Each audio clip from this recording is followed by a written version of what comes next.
การให้สัมปทานบ่แฮดีหรือบ่ดี การหุ้นส่วนกับต่างประเทศลาวถือ 30% ต่างประเทศถือหุ้น 70% ในคะแนนบ่แฮดีหรือบ่ดี และถ้าลาวลงทุนเอง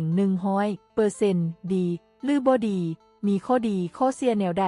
และวิธีการจัดการแก้ไขที่ถูกต้องควรเฮ็ดแนวใดมาฟังกัน การให้สัมปทานบ่แฮมีทั้งข้อดีและข้อเสีย ข้อดี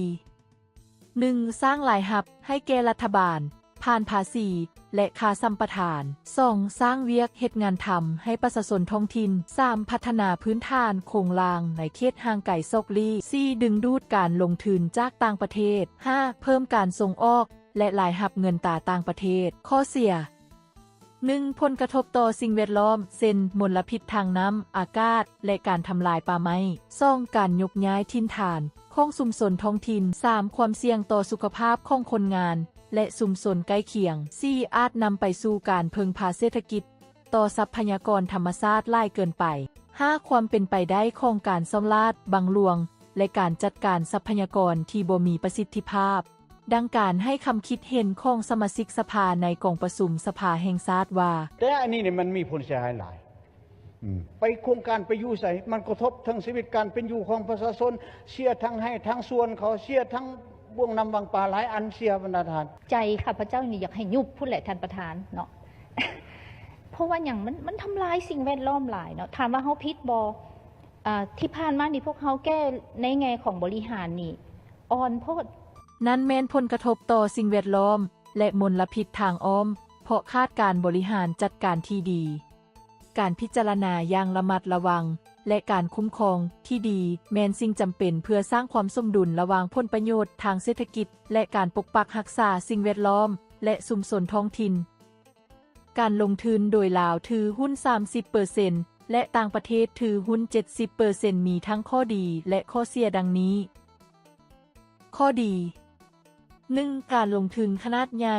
ดึงดูดเงินถึงจำนวนหลายจากต่างประเทศ 2. การถ่ายทอดเทคโนโลยีได้รับเทคโนโลยีทันสมัยและความชำนาญจากครูร่วมถึงต่างประเทศ 3. การแบ่งปันความเสี่ยงรัฐบาลลาวแบกรับความเสี่ยงเพียงบางส่วน 4. การเข้าถึงตลาดสากล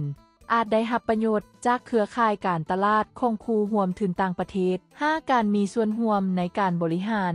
เรายังมีสิทธิ์ในการตัดสินใจบางส่วนข้อเสีย 1. การควบคุมที่จำกัดเรามีอำนาจในการตัดสินใจน้อยกว่าเนื่องจากถือหุ้นส่วนน้อย 2. ผลประโยชน์ทางการเงินที่จำกัดส่วนแบ่งกำไรส่วนใหญ่จะไปสู่นักลงทุนต่างชาติ 3. ความเสี่ยงต่อการสูญเสียทรัพยากรบริษัทต่างชาติอาจเน้นการสกัดทรัพยากรอย่างว่องไวเพื่อผลกำไรระยะสั้น 4. การถ่ายโอนเทคโนโลยีที่จำกัดอาจมีแรงจูงใจน้อยในการถ่ายทอดความรู้และเทคโนโลยีให้กับภาคส่วนท้องถิ่น 5. ความเสี่ยงด้านวัฒนธรรมอาจเกิดความขัดแย้งระหว่างวิธีการดำเนินธุรกิจของต่างชาติกับวัฒนธรรมท้องถิ่น 6. การขาดดุลการชำระเงินกำไรส่วนใหญ่อาจถูกส่งออกนอกประเทศส่งผลกระทบต่อดุลการชำระเงินของลาวการพัฒนาอุตสาหกรรมภายในที่จำกัดอาจจำกัดโอกาสในการพัฒนาความสามารถและอุตสาหกรรมภายในประเทศความอ่อนไหวต่อการเมืองสากลการพึ่งพาการลงทุนต่างประเทศหลายเกินไปอาจเฮ็ดให้เศรษฐกิจมีความเสี่ยงต่อการเปลี่ยนแปลงทางการเมืองสากลปัญหาด้านแรงงานอาจมีการนำเข้าแรงงานต่างประเทศแทนการจ้างงานท้องถิ่นผลกระทบต่อสิ่งแวดล้อมนักลงทุนต่างชาติอาจบ่ใส่ใจต่อผลกระทบด้านสิ่งแวดล้อมในท้องถิ่นเท่าที่ควรเพื่อให้เกิดประโยชน์สูงสุดจำเป็นต้องมีการเจรจาสัญญาที่ดี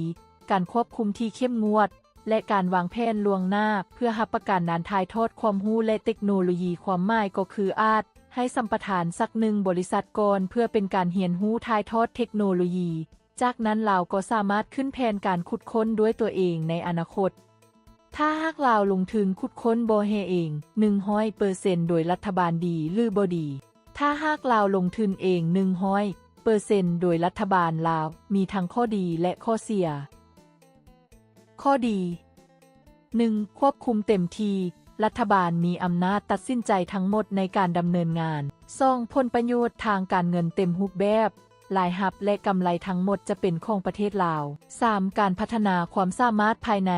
ส่งเสริมการพัฒนาความชำนาญและเทคโนโลยีภายในประเทศ 4. การรักษาทรัพยากร สามารถควบคุมอัตราการขุดค้นเพื่อรักษาทรัพยากรไว้ใช้ในระยะยาว 5. ความสอดคล้องกับนโยบายแห่งชาติสามารถดำเนินการให้สอดคล้องกับแผนพัฒนาเศรษฐกิจสังคมแห่งชาติข้อเสีย 1. คาดเงินทุนอาจคาดเงินทุนที่จำเป็นสำหรับการลงทุนขนาดใหญ่ 2. คาดความชำนาญอาจคาดความรู้และประสบการณ์ในการบริหารโครงการขนาดใหญ่ 3. ความเสี่ยงทางการเงินรัฐบาลต้องแบกรับความเสี่ยงทั้งหมดถ้าโครงการล้มเหลว 4. คาดการเข้าถึงเทคโนโลยีทันสมัย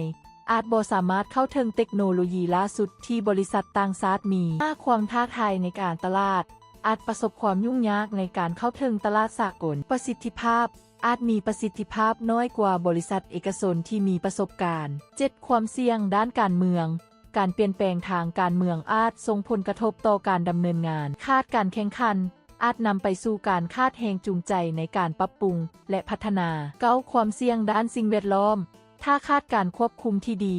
อาจนำไปสู่ปัญหาสิ่งแวดล้อมที่ร้ายแรง 10. การสำราญบังหลวงอาจมีความเสี่ยงสูงต่อการสำราญบังหลวงในโครงการของรัฐวิธีการแก้ไขที่ดีที่สุดควรเฮ็ดแนวใดเพื่อแก้ไขปัญหาการลงทุนขุดค้นบ่อแฮให้ดีที่สุดข้าพเจ้าขอแนะนำวิธีการแบบสมดุลดังนี้ 1. การร่วมลงทุนแบบยุทธศาสตร์รัฐบาลลาวควรถือหุ้นส่วนใหญ่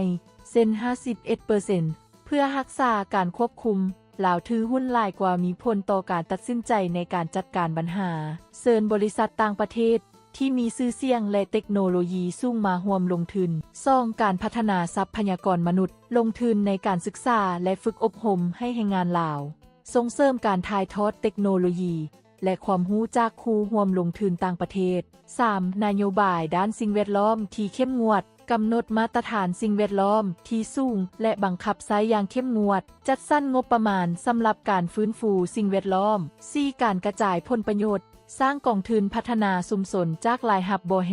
ให้บูริมาสิทธิ์แก่การจ้างงานท้องถิ่นและการพัฒนาธุรกิจท้องถิ่น 5. ความโปร่งใสและการควบคุมเข้าร่วมองค์การความโปร่งใสในอุตสาหกรรมขุดค้นทรัพยากรธรรมชาติหรือองค์การ EITI สร้างระบบการตรวจสอบและดุลเดียงที่เข้มแข็ง 6. การวางแผนระยะยาวพัฒนาแผนยุทธศาสตร์การขุดค้นบ่อแฮแห่งชาติระยะยาวลงทุนในการสำรวจและการวิจัยเพื่อเข้าใจทรัพยากรที่มีอยู่ 7. การส่งเสริมการปรุงแต่งส่งเสริมการสร้างโรงงานปรุงแต่งในประเทศเพื่อเพิ่มมูลค่า